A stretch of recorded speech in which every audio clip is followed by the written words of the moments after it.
অযোগ্য ক্রিকেটার দিয়ে দল সাজালে এমন হবে, প্রতিনিয়ত লজ্জা পেতে হবে। এই হারের পর ক্যাপ্টেন শান্ত, কোচ হাতুরু এবং বিসিবি সভাপতি পাপনকে পদত্যাগ করা উচিত। যুক্তরাষ্ট্রের কাছে সিরিজ হারার পর এবার মুখ খুললেন সাবেক অধিনায়ক মাশরাফি বিন মুর্তজা।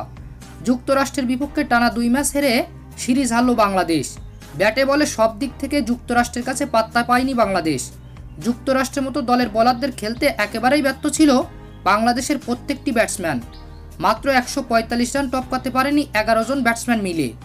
যুক্তরাষ্ট্রের কাছে এই হারের পর ব্যাটিং সামর্থ্য নিয়ে প্রশ্ন উঠেছে বাংলাদেশের।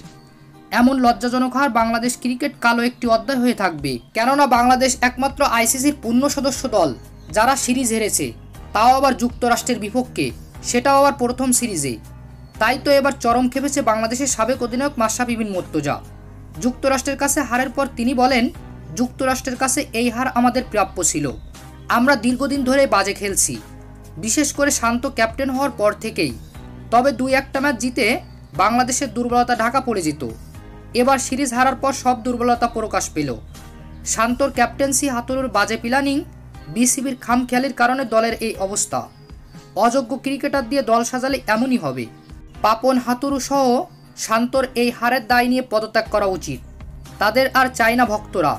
তো প্রিয় দর্শক, মাশরাফির কথাগুলো আপনাদের কাছে কেমন লেগেছে জানিয়ে দিন আমাদের কমেন্ট বক্সে।